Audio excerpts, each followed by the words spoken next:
Hello, everyone, and welcome to today's daily devotional. So, for today's daily devotional, there's an article that was published back on August 31st, and I want to note what's mentioned in this article, not just for the specific of it, but more of the principle that's being recognized here.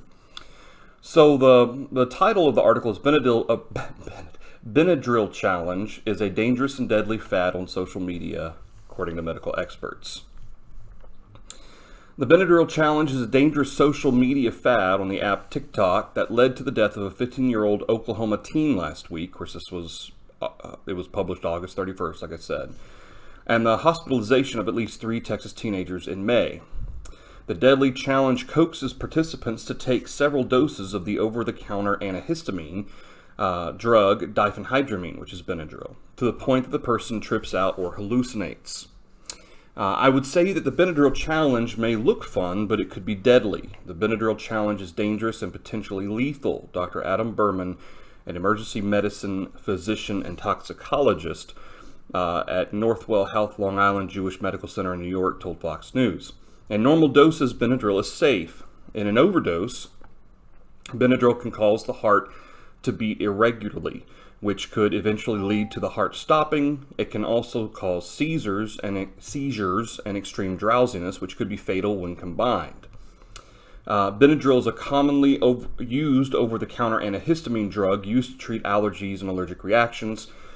Dr. Kelly Johnson Arbor, medical director at National Capital Poison Center, told Fox News that even though it is available over-the-counter and is generally safe when used as directed on the package insert, serious toxicity can occur when Benadryl is used in larger amounts. She goes on to say, Benadryl ingestion can affect the brain. This is why it causes hallucinations that are mentioned in the description of the challenge, but it can also affect the heart. When taken in large quantities, Benadryl can cause heart rhythm problems, cardiac arrest, and death. The bottom line is that engaging in such a challenge is inherently dangerous and can be fatal. According to another doctor, people may require intubation to secure their airway in the setting of a significant overdose. Simply put, as you approach the dose that leads to hallucinations that the challenge calls for, the risk for seizures and deadly cardiac arrhythmias significantly increases as well.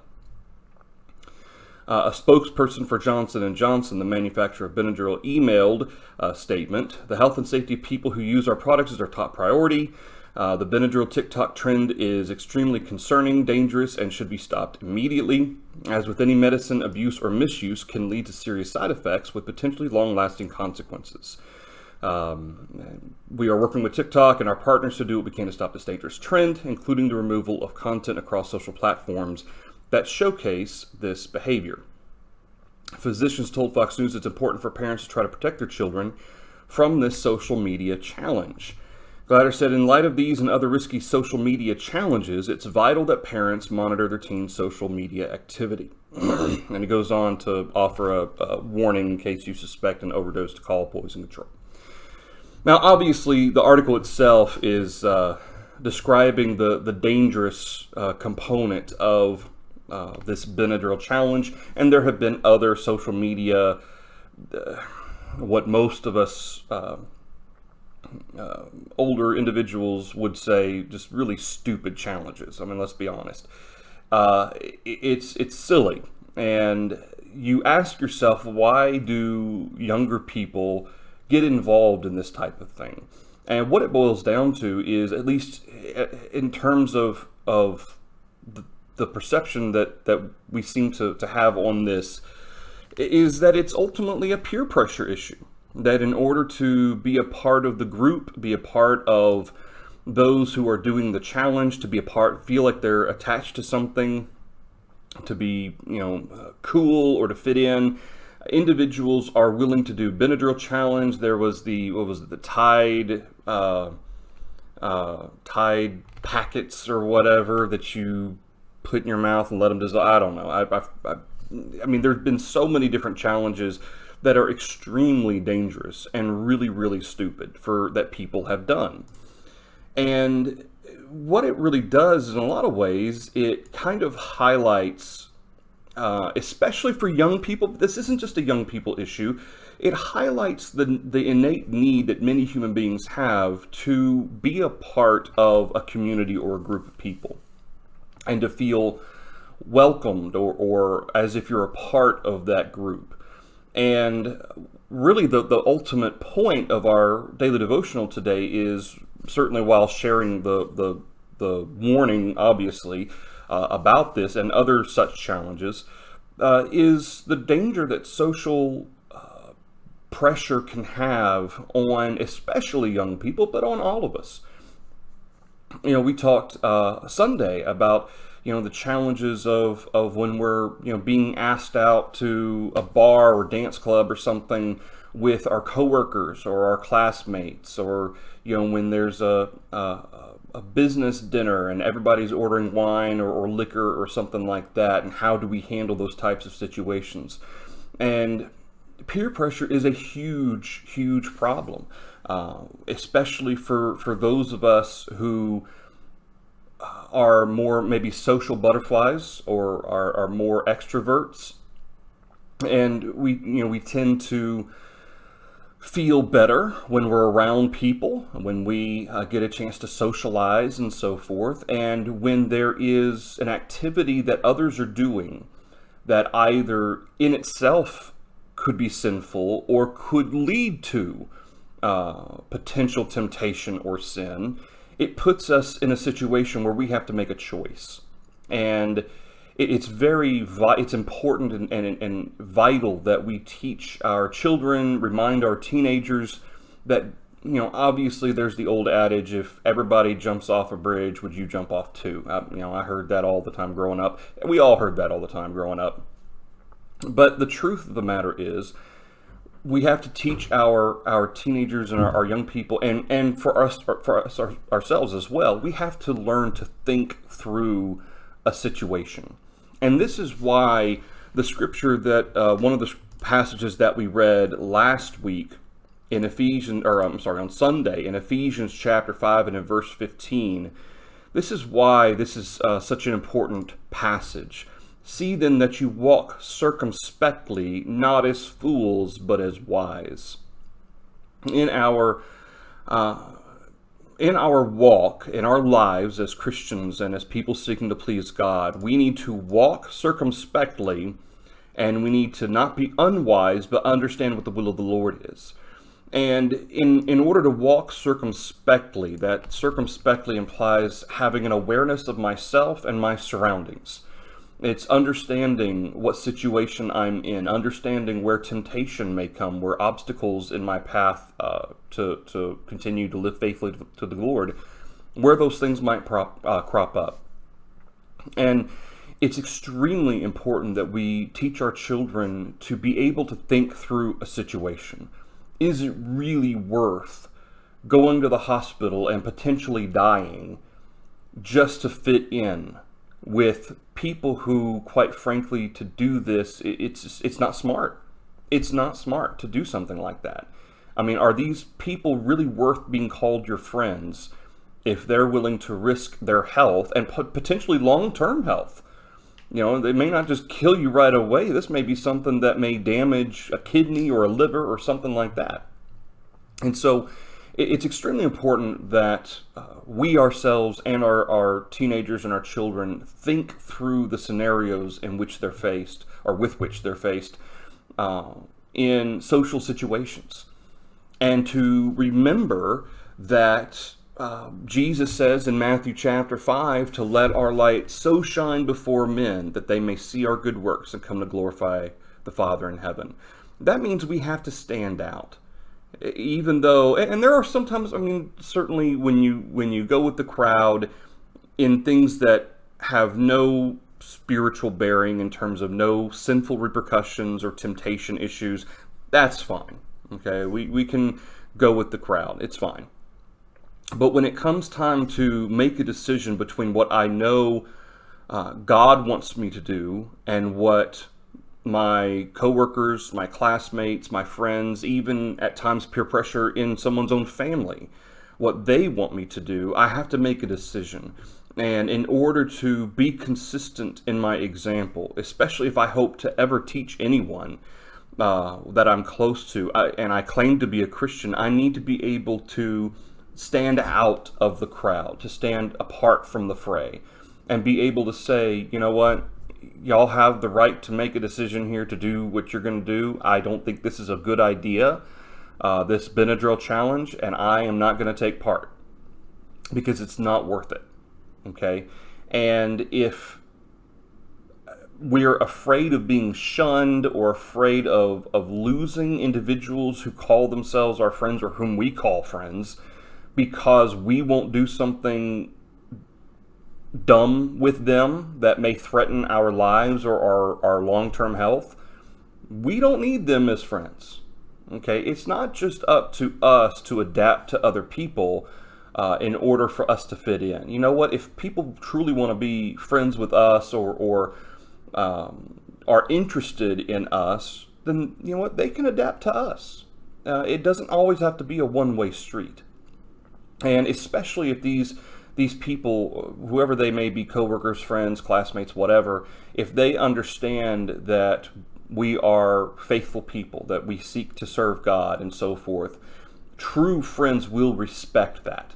Okay, and let me re-emphasize that. True friends, people who you don't mind calling friend, they will respect the fact that you have your religious beliefs. And they won't try to pressure you or threaten to not be your friend anymore just because you're not willing to do something that is either A, very dangerous, or B, something potentially sinful. A true friend doesn't do that. And so it's important that we are able to adapt to those types of situations. One final passage for you to think about. In 1 Corinthians chapter 15, the broader or the specific context here is dealing with false teachers. The false teaching was going around Corinth that the dead will not be raised, that the resurrection of the dead isn't going to happen. And whether or not this is related in any way to Hymenaeus and Philetus and what they were teaching, that the resurrection was already past, I tend to wonder if the two don't have some kind of a common thread. Maybe they're not directly related, but maybe indirectly, maybe there's some kind of a root false teaching or thought process that then produced both what was happening in Corinth as well as what was happening with Hymenaeus and Philetus and what they were teaching. But regardless, Paul, he kind of asks them why, he addresses in these first couple of verses of chapter 15 that Jesus Christ was raised according to prophecy, and there are eyewitnesses, up to 500 brethren at once saw him raised from the dead. So why is it then that it is being taught among you that the dead are not raised? Because if the dead are not raised, that means Christ is not raised, and if Christ is not raised, then your faith is in vain. And so he goes through this process of establishing the fact that Christ has been raised. Therefore, that acknowledges there will be a resurrection of the dead. And he then addresses the influence of these false teachers. And to that end, he says in verse 33, "Do not be deceived. Evil company corrupts good habits," or evil communication corrupts good morals, as the King James would say. This statement is acknowledging a basic principle, and that is to be aware of evil influence. That is the basic principle. Paul's applying it here to deal with false teachers and false teaching. However, another application of verse 33 is to be aware of who we allow into that inner circle, I guess you could say, that circle of individuals that we allow to influence us, including friends or coworkers, individuals that maybe we wish we could be closer to, and so we're tempted perhaps to do things that we really know we shouldn't be doing in an effort to ingratiate ourselves to them or to connect with other individuals. And 1 Corinthians 15:33 helps to establish the understanding that you have to be aware of what influences you allow within your the circle of individuals that you allow to influence you, individuals that you hold in esteem.